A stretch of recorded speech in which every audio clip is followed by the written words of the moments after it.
விஜயா, லட்சுமி வீட்டு விட்டு வெளியே போறதுக்கு நீ சம்மதிக்கிறியா? சார், தாயை காப்பாற்ற மறந்துட்டேன்னா தங்கச்சியும் தவிக்க விட்டக்கூடாது.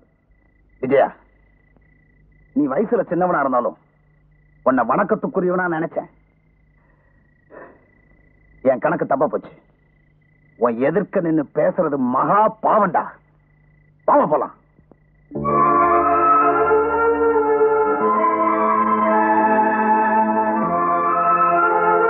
எது நடக்கணும்னு நினைச்சனோ அது நடந்து முடிஞ்சு போச்சு.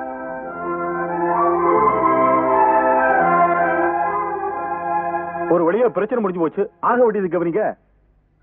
அண்ணங்கார தங்கச்சிக்கு என்ன சீதனம் கொடுக்க போறாரு?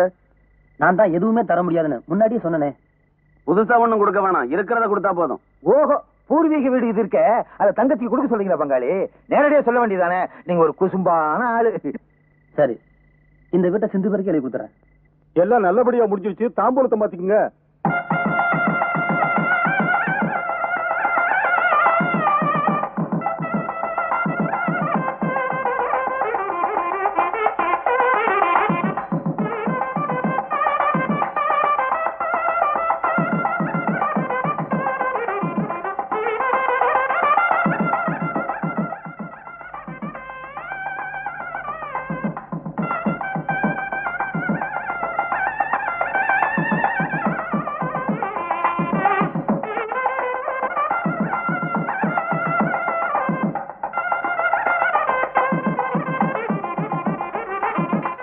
கல்யாணத்துக்கு போயிருக்கலாம். சுமாரமா, சுயநலவாதிகளும் சொறி நாய்களும் ஒண்ணுதான்.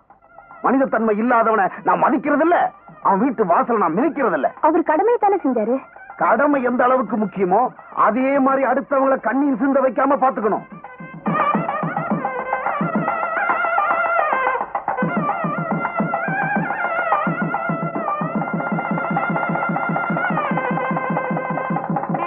கோயிலுக்கு நேரம் ஆச்சு சார். ஏமா, அங்க போய் ஜாயின் பண்றதுக்கு இன்னும் ஒரு வாரம் டைம் இருக்கு. அது வரைக்கும் நீ இங்க இருந்துட்டு போனீங்கன்னா உன் மனசுக்கு அமைதி கிடைக்கும்ல. கிடைக்காததுக்கு முயற்சி பண்ணி எனக்கு அழுத்து போச்சு. நீ ஆனா வந்து அவனுக்கு அமைதியை கொடுக்கணும். வாங்க போல.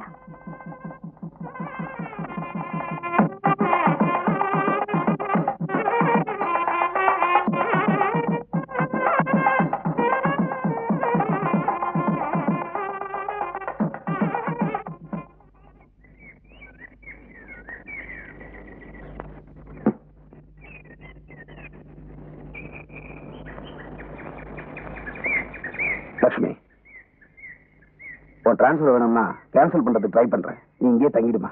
வேண்டாம் சார், இனிமே நான் இங்க தங்க விரும்பல. ஓகே, எங்களை நீ மறந்துடாதம்மா. சார், உங்களையும் இந்த கிராமத்து மண்ணையும் என்னால மறக்கவே முடியாது.